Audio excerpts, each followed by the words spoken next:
Hello বন্ধুরা, আমি মনিরুল ইসলাম। এটাই আমি। আসলে আজকে আপনাদেরকে গ্রাফিক্স ডিজাইনের কাজ যেভাবে করতে হয়, যা যা প্রয়োজন, সেগুলো বিষয়ভিত্তিক আমার আজকের এই টিউটোরিয়াল। তো গ্রাফিক্স ডিজাইন করতে মূলত অ্যাডোবি ইলাস্ট্রেটর এবং ফটোশপের প্রয়োজন হয়। তো আমরা ধারাবাহিকভাবে এগুলো শিখব। তো প্রথমে আমি শুরু করছি অ্যাডোবি ইলাস্ট্রেটর দিয়ে। অ্যাডোবি ইলাস্ট্রেটর এবং ফটোশপ যে ভালো জানবে, সে যে কোনো বিষয়ে যে কোনো কিছু ডিজাইন করতে পারবে এবং মার্কেট প্লেসগুলোতে অ্যাকাউন্ট খুলে কাজ করতে পারবে এবং অনেক অনেক ইনকাম করতে পারবে। তো অ্যাডোবি ইলাস্ট্রেটরে আমি ওপেন করলাম, তো এরকম আসবে। তারপরে ফাইল থেকে নিউ একটা পেজ নিতে হবে। তো নিউ ক্লিক করলাম আমরা। এখানে প্রথমে নেম দিতে হবে। যে বাইরের জন্য ডিজাইন করবেন সে বাইরের নামও দিতে পারেন, অথবা আপনি চেনার জন্য, আপনি সহজে ধরার জন্য কি ডিজাইন করতেছেন, লোগো ডিজাইন করতেছেন না ভিজিটিং কার্ড করতেছেন না টি শার্ট করতেছেন, যে কোনো কিছু এখানে লিখতে পারেন। তো আমি লিখলাম টিউটোরিয়াল 1। আচ্ছা, তারপর প্রোফাইলটা হলো, এখানে প্রোফাইলের ভিতরে অনেকগুলো অপশন রয়েছে: print, web, device, video and film, basic, RGB। তো আমাদের বেশি প্রয়োজন হবে প্রিন্ট এবং ওয়েব।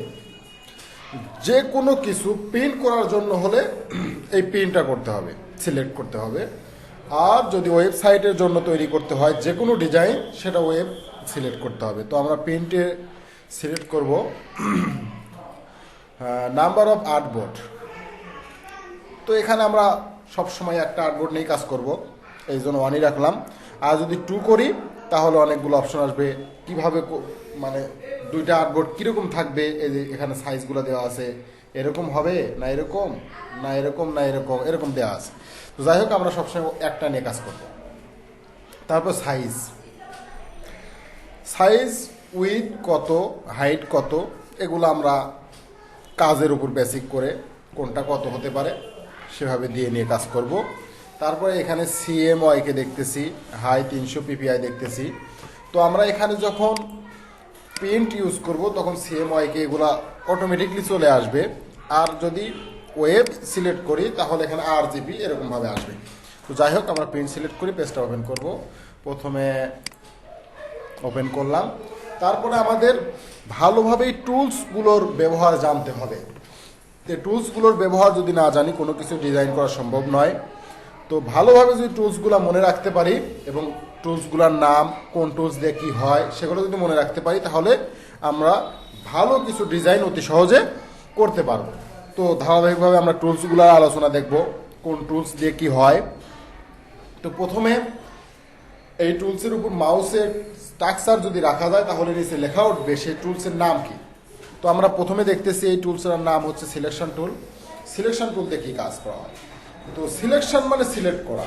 তো যে কোনো বিষয়, যে কোনো ডিজাইন, যে কোনো কিছু আমরা সিলেক্ট করা কি সিলেকশন টুলের কাজ।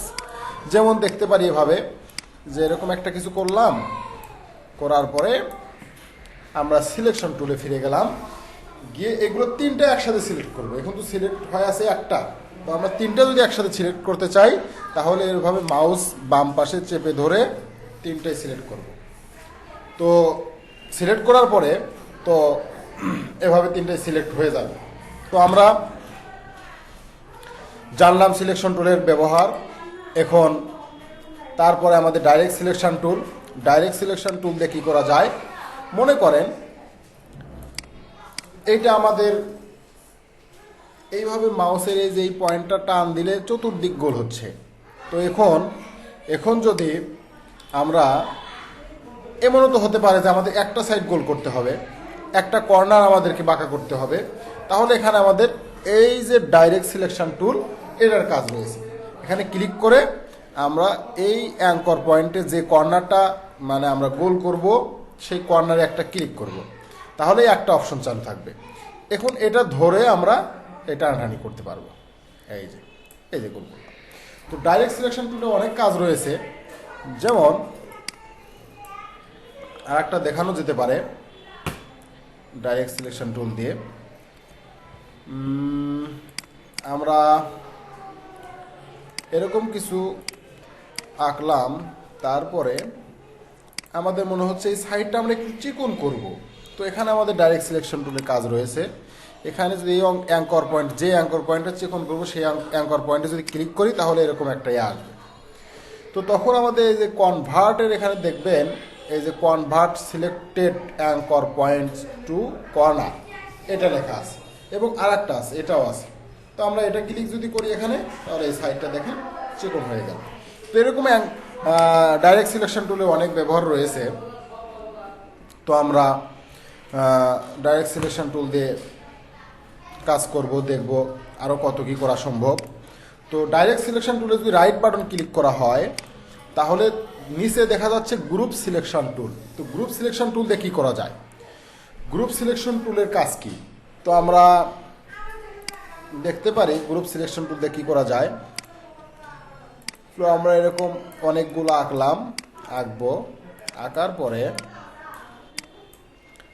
গ্রুপ সিলেকশন টুলের ব্যবহারটা দেখব। বোঝাই যাচ্ছে গ্রুপ সিলেকশন টুল তার মানে গ্রুপ করা নিয়ে কোনো কিছু হবে। তো আমরা এই তিনটা সিলেক্ট করে এই তিনটাকে গ্রুপ করলাম।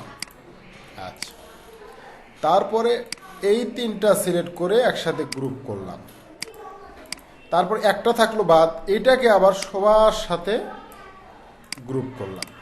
আচ্ছা, এখন গ্রুপ সিলেকশন টুলের ব্যবহারটা আমরা দেখব। এখানে রাইট বাটন ক্লিক করে গ্রুপ সিলেকশন টুলে ক্লিক করে আমরা যদি এটাতে ডাবল ক্লিক করি তাহলে এটার সাথে কয়টা গ্রুপ করা আছে সেগুলো দেখা যাবে। যেমন এই প্রথমে করছিলাম আমরা 3টা গ্রুপ করছিলাম, এই 3টা দেখেন সিলেক্ট হলো। এখন যদি আমি এটাতে ডাবল ক্লিক করি তাহলে এই 3টা সিলেক্ট হবে। আবার যদি এটাতে ডাবল ক্লিক করি তাহলে সবগুলো সিলেক্ট হবে, কারণ এটার সাথে সবগুলো কি গ্রুপ করা হয়েছে।